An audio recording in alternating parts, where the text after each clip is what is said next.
When you hear Australia, chances are you think of kangaroos hopping around like they own the place, surfers chasing waves, and barbecues where half the food ends up charred, but nobody complains. But here's the thing, behind the laid-back image of beaches and boomerangs lies a military power that might just be one of the most important on Earth. Why? Not because Australia has the biggest tanks or the largest army, but because of something even harder to beat: geography. Australia is basically a continent-sized fortress, an island so vast and isolated that it doubles as the world's biggest unsinkable aircraft carrier. Sitting at the crossroads of the Pacific and Indian Oceans, it has its eyes on some of the most critical sea lanes in global trade. More than 40% of the world's shipping passes through waters that Australia helps to monitor and secure. Whoever controls Australia, in theory, controls huge swaths of Indo-Pacific shipping. Invading Australia, on the other hand, is practically impossible. The coastline stretches more than 25,760 kilometers. That's like trying to guard every inch of spaghetti on the world's longest plate. Then there's the interior. Nearly 70% of the land is arid or semi-arid desert, terrain so brutal it could chew up an invading army before the Australians even arrive. Add in the fact that just about everything in Australia can kill you: snakes, spiders, jellyfish, even the cute kangaroos if you get too close, and you realize Mother Nature is Australia's first line of defense. Hello, editor. Now, let's talk about the actual Australian Defence Force. On paper, it looks small, around 59,000 active personnel if you count Army, Navy, and Air Force combined. But numbers don't tell the whole story. The Australian Army may not be massive, but it's modern and battle-tested. With about 30,000 active soldiers and 16,000 reservists, it fields M1A1 Abrams tanks, Bushmaster armoured vehicles, and self-propelled artillery now being modernised under the Land 400 programme. More importantly, these troops have fought in tough campaigns, from Afghanistan to Iraq, and in peacekeeping missions across East Timor and the Solomon Islands. The Navy. This is where things get interesting. Right now, Australia sails about 44 commissioned vessels, including destroyers, frigates, patrol boats, and Collins-class submarines. But with the AUKUS Pact, it's set to acquire at least 8 nuclear-powered submarines in the 2030s and 2040s. That's a game changer. Nuclear subs can stay submerged for months, travel farther than diesel subs, and pack a serious punch. Then there's the Air Force, equipped with 72 F-35 Lightning II stealth fighters, backed up by Wedgetail early warning aircraft and KC-30 refueling tankers. It's one of the most advanced in the region. These jets aren't just for defense. They allow Australia to project power across distances that would cripple other air forces. And of course, we can't forget the SAS, Australia's Special Air Service Regiment. Only about 600 operators, but these are among the most elite soldiers on the planet, with reputations carved out in Afghanistan and Iraq. If the regular army is the hammer, the SAS are the scalpel. Imagine kangaroos trained in martial arts with night vision goggles. Only these guys are real and a lot scarier. But what really sets Australia apart isn't just the weapons or the training, it's the spirit. The military tradition of Australia is forged in fire, going all the way back to World War I. At Gallipoli in 1915, the ANZACs, Australian and New Zealand Army Corps, fought under impossible conditions. They suffered over 26,000 casualties, with more than 8,000 killed, yet earned a reputation for toughness, resilience, and mateship. That ANZAC spirit still runs deep in Australian culture today. In World War II, Australia was no bystander. Over 1 million Australians served in uniform out of a population of just 7 million.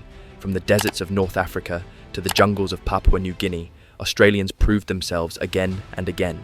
The Kokoda Track campaign, where militia units of just a few thousand held off veteran Japanese forces, is still legendary. And Tobruk? The Australians dug in for 8 months under constant bombardment, earning the nickname the Rats of Tobruk. Since then, Australia has fought in Korea, Vietnam, Iraq, and Afghanistan. They've also led peacekeeping missions in East Timor and the Pacific. For a country of just 26 million people, that's an incredible record. Yes, they once lost a war against emus, but when it comes to human opponents, the Aussies have shown time and again that they fight far above their weight. Now here's where Australia's true power lies. It's not standing alone.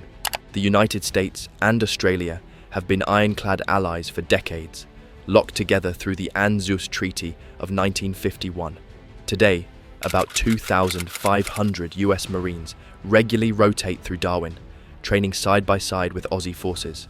With AUKUS, the UK joins in too, sharing advanced technology and paving the way for those nuclear subs. Australia is also part of the Quad, alongside Japan, India, and the US, aimed at balancing China's growing influence in the Indo-Pacific. And beyond that, Australia contributes to NATO operations and intelligence sharing through the Five Eyes network, an exclusive club that includes the US, UK, Canada, and New Zealand. So, while Australia doesn't have the sheer size of a superpower, it has something just as valuable: alliances. It's like being the most dependable mate at the barbecue. Maybe you don't bring the biggest grill, but you always bring the best cooler and make sure everyone's looked after. Military power doesn't run on good vibes alone. It runs on money and resources, and Australia has plenty of both. The defence budget is already at $51.6 billion in 2025, representing about 2.1% of GDP, and the government has committed to raising that share further in the coming years. Long-term plans stretch into the 2030s, with billions earmarked for submarines, missile defence, and cyber warfare. But beyond raw spending, Australia's real strength lies in what it digs out of the ground. It's the world's largest exporter of iron ore, accounting for nearly 40% of global supply, and one of the top producers of coal and liquefied natural gas. And then there are rare earth minerals, essential for everything from smartphones to fighter jets. While China controls over 60% of global production, Australia is the next biggest supplier, with reserves of around 4 million metric tons. Without Australian resources, a lot of the world's defence industries would slow to a crawl.